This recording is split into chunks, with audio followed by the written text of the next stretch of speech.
Right now, as you're watching this, while most Americans are asleep or finishing their dinner, the Shanghai Gold Exchange just opened 47 minutes ago. Hong Kong, Singapore, Tokyo, they're all awake, they're all trading, and they're doing something that should terrify every single person holding US dollars right now. The institutions over there, the central banks, the sovereign wealth funds, they're not waiting for announcements.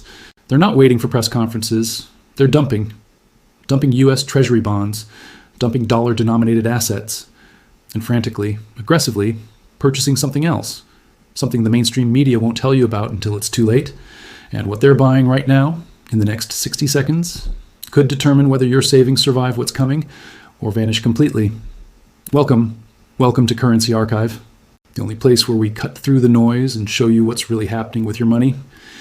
Now listen, I need a small favor from you. You know how when you find a good restaurant or discover a trusted mechanic, you tell your friends about it. That's all I'm asking here. If you value the truth about what's happening to the dollar, to your purchasing power, to your savings, just click that subscribe button right below this video. It takes 2 seconds, and it ensures you'll never miss these critical updates when the markets are moving. Also, drop a comment right now and tell me, where in the world are you watching this from? Are you in the United States, Canada, Europe, Australia? I want to know, because what's happening right now in Asia, it's going to hit your country too. And I need to know where Currency Archive community is located so we can protect each other from what's coming. Now let's get into what's actually happening right now. The world does not sleep, while Americans settle into their evening routines, while Europeans prepare for bed, and while the Western financial media broadcasts its final market wrap-ups for the day. Another trading day is already beginning on the opposite side of the planet, at precisely 9:30 a.m. Shanghai time. The Shanghai Gold Exchange opens its doors. Traders in Hong Kong are already at their desks, screens glowing, fingers moving across keyboards, executing orders that were queued overnight. In Singapore, institutional investors are reviewing their positions, adjusting their strategies, responding to information that has not yet reached the Western world. This is not a minor detail. This is the fundamental architecture of modern global finance. The foreign exchange market, the largest financial market on Earth, operates 24 hours a day, 5 days a week, moving seamlessly from one time zone to the next. When New York closes, Tokyo is already halfway through its trading day. When London winds down, Shanghai is just warming up. And in this continuous cycle, in this never-ending flow of capital across borders and time zones, those who move first hold a distinct advantage over those who move last. Right now, at this very moment, Asian institutional traders are executing strategies based on information, policy signals, and economic data that most Western investors will not fully process until tomorrow morning. They are not waiting. They are not hesitating. They are acting. The Treasury bond market, the most liquid debt market in human history, shows unusual activity during Asian trading hours. Yields are moving. Prices are shifting. Large blocks of U.S. government debt are being sold, not in panic, but with calculated precision. These are not retail investors making emotional decisions. These are central banks, sovereign wealth funds, institutional asset managers controlling hundreds of billions of dollars in capital. They do not make impulsive moves. Every transaction is strategic, deliberate, based on analysis that extends months and years into the future. Simultaneously, on the Shanghai Gold Exchange, physical gold contracts are being purchased at volumes that exceed normal trading patterns. The Hong Kong Mercantile Exchange shows similar activity in silver markets. These are not small retail purchases. These are institutional-grade accumulations, the kind of buying that signals a fundamental shift in asset allocation strategy. The offshore yuan markets, where Chinese currency trades outside mainland restrictions, reveal another layer of this overnight transformation. Dollar-yuan exchange rates are moving in ways that suggest major players are rotating out of dollar positions and into alternative assets. This is front-running, not in the illegal sense, but in the strategic sense. Asian institutions are positioning themselves ahead of events they believe will unfold in Western markets over the coming days and weeks. They are reading the same policy announcements that Western investors read, but they are interpreting those announcements through a different lens. They are responding to the same economic data, but they are responding faster, with greater conviction, and with significantly larger capital deployment. History provides context for understanding this dynamic. In 1985, after the Plaza Accord was signed, it was Asian central banks that moved first to adjust their dollar reserves, months before Western analysts fully grasped the implications of coordinated currency intervention. In 2008, during the early stages of the financial crisis, Asian sovereign wealth funds began reducing their exposure to U.S. mortgage-backed securities, while Western institutions were still calling those same securities safe investments. In March 2020, when COVID-19 began spreading globally, Asian traders started buying gold and selling equities weeks before Western markets experienced their sharpest declines. The pattern repeats. Asian institutions move during their trading hours. Western markets react during their trading hours. And by the time the full reaction cycle completes, the best entry points are already gone. This is not a conspiracy. This is simply how global markets function when information flows continuously, but human attention operates in discrete time blocks. The average American investor wakes up, checks their portfolio, and sees prices that were set by traders on the other side of the world while they were sleeping. The average European investor opens their trading platform and discovers that Asian markets have already priced in news that they are only now beginning to process. And the institutions, the central banks, the sovereign wealth funds operating in Shanghai, Hong Kong, Singapore, Tokyo, they understand this advantage perfectly. They know that by the time Western financial media reports on a trend, that trend has often already been established in Asian markets. Right now, this very hour, that advantage is being exercised. The question is not whether Asian markets are moving. The question is whether Western investors understand what that movement signals and whether they are prepared to respond before the gap widens further. There is a moment in every economic cycle when policy crosses a threshold, a point where political decisions stop being reversible adjustments and become structural transformations that alter the fundamental mechanics of how money flows through an economy. The implementation of a 15% blanket tariff on global imports represents precisely such a threshold. This is not a typical trade negotiation tactic. This is not a targeted measure aimed at specific industries or specific countries. This is a comprehensive reconfiguration of how the United States interacts with the global trading system, executed through executive authority after the Supreme Court raised constitutional objections. The legal mechanics of how this policy was enacted matter less than the economic mechanics of what this policy actually does. And what it does, at the most fundamental level, is inject guaranteed inflation directly into the American economy. Here's how the mechanism works. When a tariff is placed on imported goods, the immediate cost is absorbed by the importing company, the distributor, or the retailer. That cost does not disappear. It cannot be wished away through corporate goodwill or patriotic sentiment. That cost gets passed forward, systematically and inevitably, to the end consumer. A 15% tariff on steel means construction costs rise. A 15% tariff on electronics means consumer prices rise. A 15% tariff on textiles means clothing costs rise. A 15% tariff on agricultural inputs means food prices rise. This is not economic theory. This is mathematical certainty. And Asian central banks, the institutions that hold trillions of dollars in US Treasury bonds, the institutions that have financed American consumption for decades, they understand this mathematical certainty with absolute clarity. They are looking at this policy and running a very simple calculation. If import costs rise by 15% across the board, and those costs flow through to consumer prices, then inflation accelerates beyond the Federal Reserve's ability to control it through interest rate policy alone. If inflation accelerates while the U.S. government continues running trillion-dollar deficits, then the real value of dollar-denominated debt erodes. If the real value of debt erodes, then holding U.S. Treasury bonds becomes a guaranteed losing position. This is why Asian institutions are not waiting for confirmation. They do not need to wait for next month's inflation data. They do not need to wait for the Federal Reserve to acknowledge the problem. They can see the policy, they can calculate the outcome, and they can reposition their portfolios before that outcome materializes in official statistics. But there is a deeper layer to this calculation that most Western analysts are missing. The US dollar serves two contradictory functions simultaneously. Domestically, it is the currency Americans use to buy goods and services within their own economy. Internationally, it is the reserve currency that facilitates global trade, the currency that central banks hold as their primary savings asset. These two functions require opposite conditions to remain stable. As a domestic currency, the dollar benefits from inflation because inflation reduces the real burden of government debt. As a reserve currency, the dollar requires price stability because foreign holders need confidence that their savings will not be eroded by monetary debasement. A tariff-driven inflationary policy prioritizes the domestic function at the direct expense of the international function. It makes political sense within the United States, where voters experience rising prices but also see increased domestic manufacturing employment.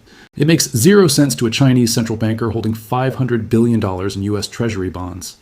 It makes zero sense to a Japanese pension fund with dollar-denominated assets that will lose purchasing power as import-driven inflation accelerates. It makes zero sense to a Singaporean sovereign wealth fund watching the currency that represents 30% of its reserves enter a deliberate devaluation cycle. And so they are acting on that analysis. China, which holds the world's largest foreign exchange reserves, has been steadily reducing its treasury holdings for 18 consecutive months. Japan, traditionally the most loyal holder of U.S. debt, has quietly shifted allocations toward gold and regional Asian bonds. South Korea, India, Taiwan, nations whose central banks collectively control trillions in dollar assets. They are all moving in the same direction. Not dramatically, not with public announcements or political grandstanding, but consistently, methodically, with the kind of institutional patience that precedes major monetary realignments. The tariff policy is not the cause of this shift. The tariff policy is the catalyst that accelerates a process already in motion. For years, Asian economies have been building alternative trade settlement systems, currency swap arrangements, regional payment networks designed to reduce dependence on dollar-based transactions.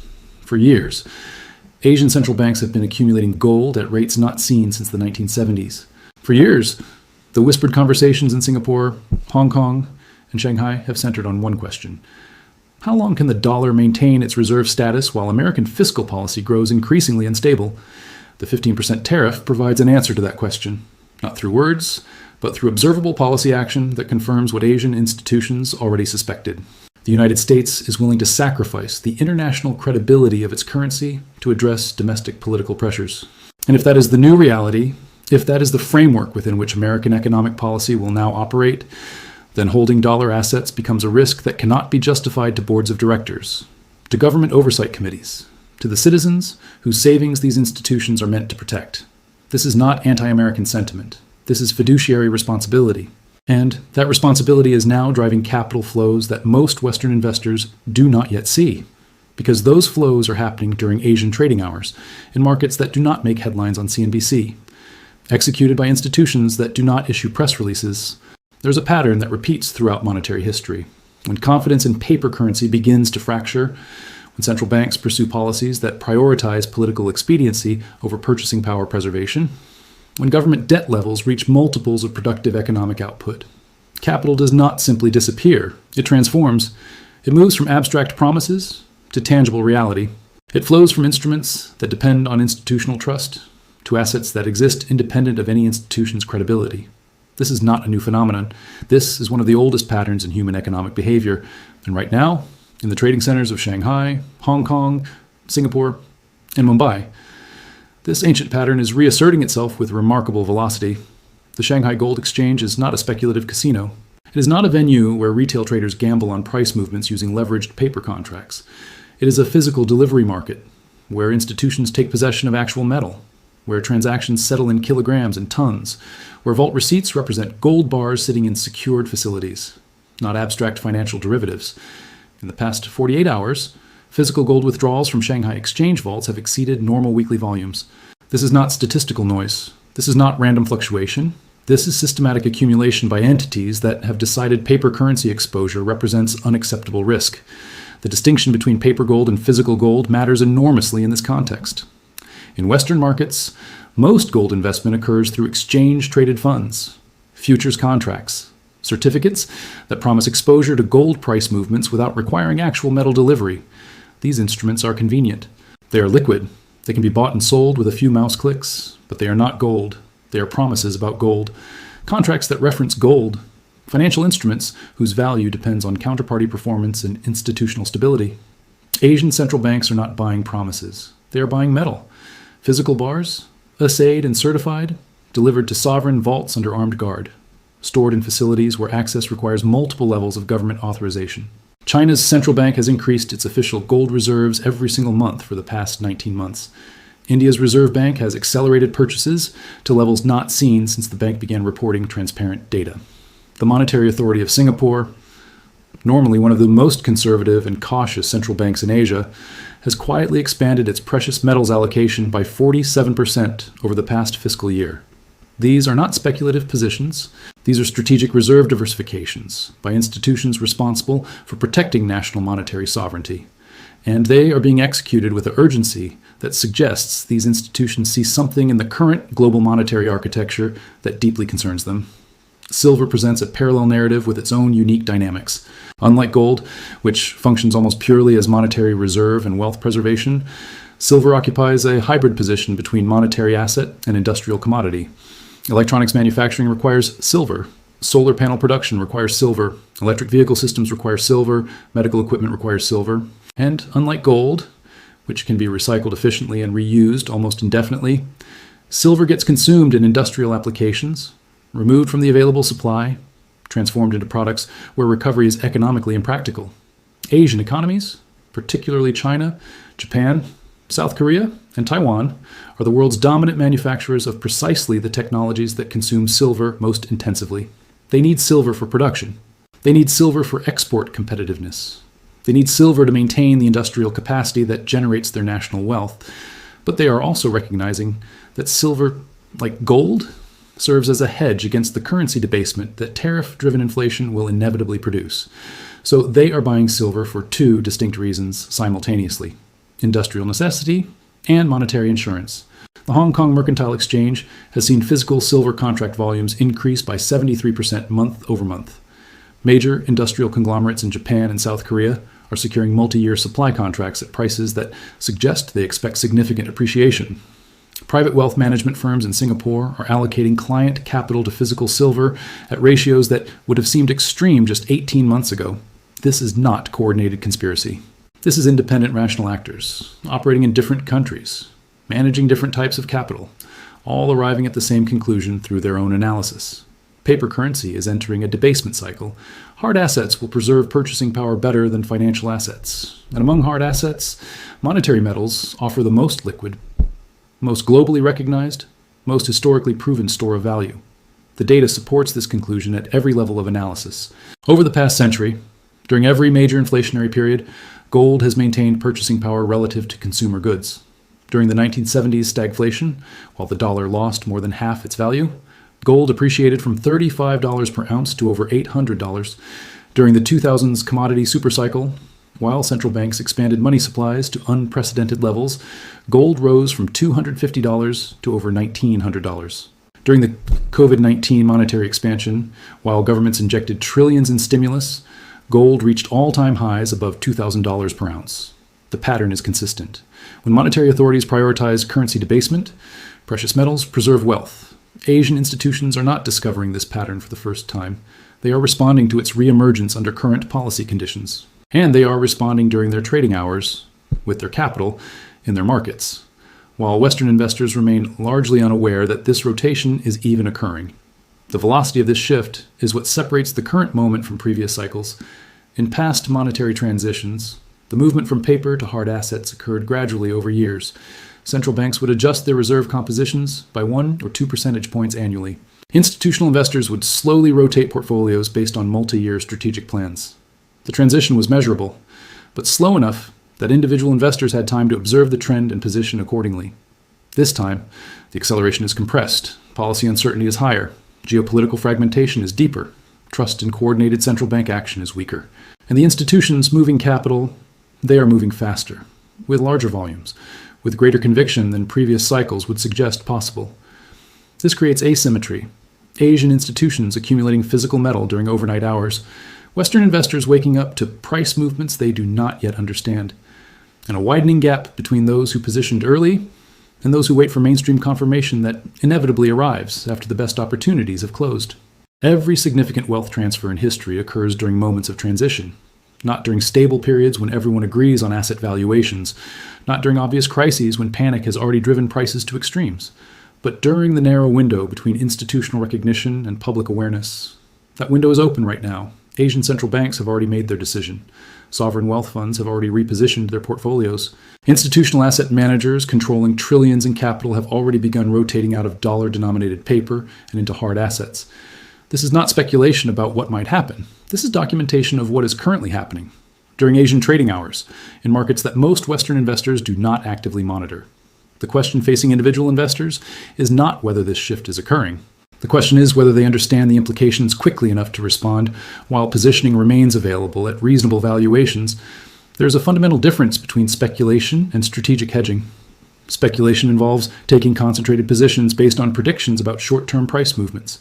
Strategic hedging involves allocating a portion of wealth into assets that perform well under specific macro conditions, regardless of exact timing. What Asian institutions are doing right now is not speculation. They are not gambling that gold will reach some specific price target by some specific date. They are hedging against a structural outcome they view as increasingly probable. That outcome is sustained dollar debasement through tariff-driven inflation combined with continued fiscal deficits. If that outcome materializes, and current policy trajectory suggests it will, then holding exclusively dollar-denominated assets means accepting guaranteed purchasing power erosion.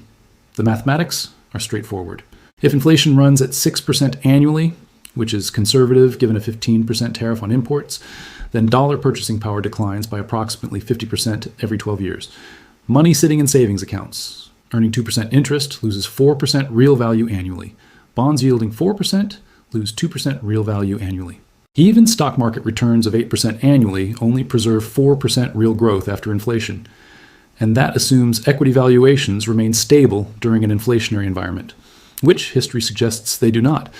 Meanwhile, during inflationary periods, hard assets tend to appreciate at rates that match or exceed inflation. This is not guaranteed. This is not investment advice promising specific returns. This is historical observation about how different asset classes perform under different monetary conditions. And the current monetary conditions, characterized by deliberate policy choices that inject inflation into the economy, strongly resemble conditions where hard assets outperform paper assets. The information asymmetry between institutional and retail investors becomes critical in this context. When Asian central banks begin accumulating gold during their trading hours, they are not issuing press releases. When sovereign wealth funds rotate out of treasuries, they do not announce their positioning on financial news networks. When institutional desks in Hong Kong and Singapore execute large physical silver purchases, those transactions do not appear in Western market summaries. By the time this activity becomes visible in mainstream financial media, weeks or months have passed.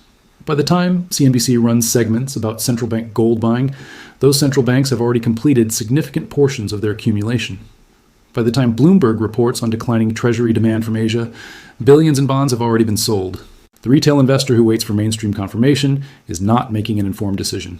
They are making a delayed decision, entering positions after institutional accumulation has already moved prices, after the best risk-reward ratios have already closed. This is not a criticism of retail investors. This is simply how information flows through financial markets. Institutions have resources, analytical teams, direct market access, and trading capabilities that individual investors cannot match. But individual investors have one advantage. Institutions do not: speed. An individual can make an allocation decision in minutes. No committee approvals required, no board presentations necessary, no multi-month strategic review processes. If the analysis is clear, if the logic is sound, if the risk assessment justifies action, an individual can execute immediately. And in the current environment, where the gap between institutional positioning and public awareness is widening by the day, that speed advantage matters enormously. Consider the alternative scenarios. Scenario 1, the tariff policy reverses, inflation remains contained, dollar strength persists, and hard asset allocation underperforms. In this scenario, an investor who allocated 10 to 20% of their portfolio into precious metals experiences opportunity cost. Their overall portfolio grows more slowly than if they had remained fully allocated to stocks and bonds. This is an economic cost, but not a catastrophic one. The investor still holds the majority of their wealth in traditional assets. They still participate in market growth if it occurs. They simply sacrificed some upside in exchange for insurance that proved unnecessary. Scenario 2. The tariff policy persists. Inflation accelerates beyond Federal Reserve control. Dollar purchasing power erodes significantly, and paper assets decline in real terms. In this scenario, an investor who remained fully allocated to dollar-denominated assets watches their purchasing power evaporate. Their account balances may nominally increase, but their ability to buy goods and services with those balances declines. Retirement savings that seemed adequate suddenly become insufficient. Investment portfolios that seemed diversified reveal themselves as concentrated dollar exposure. Wealth that took decades to accumulate diminishes in real terms over just a few years. This is not economic cost. This is wealth destruction. The asymmetry between these scenarios is stark. Being wrong about inflation costs opportunity. Being wrong about dollar stability costs capital. And when institutional behavior, observable market activity, and policy trajectory all point toward the second scenario, the risk-reward calculation becomes clear. Asian institutions are not repositioning their reserves on hunches. They are responding to policy signals, economic data, and historical patterns that suggest dollar debasement is not a possibility, but a probability. Individual investors have access to the same information. They can observe the same market movements. They can analyze the same policy decisions. The only question is whether they act on that information while positioning remains available, or whether they wait for mainstream confirmation that arrives after the transition is already complete. History is unambiguous on this point. Wealth transfers occur during transitions. Those who recognize transitions early preserve and grow their purchasing power. Those who wait for certainty discover that certainty only arrives after prices have already adjusted. Right now, while Asian markets execute institutional scale rotations, while Western investors sleep, while financial media focuses on political theater rather than monetary mechanics, a decision point exists. That decision point will not remain open indefinitely. Markets do not wait for consensus, capital flows do not pause for public education, and the institutions moving billions during Asian trading hours, they are not concerned with whether individual investors understand what is happening. They are concerned with protecting the capital they manage, and they have already made their choice.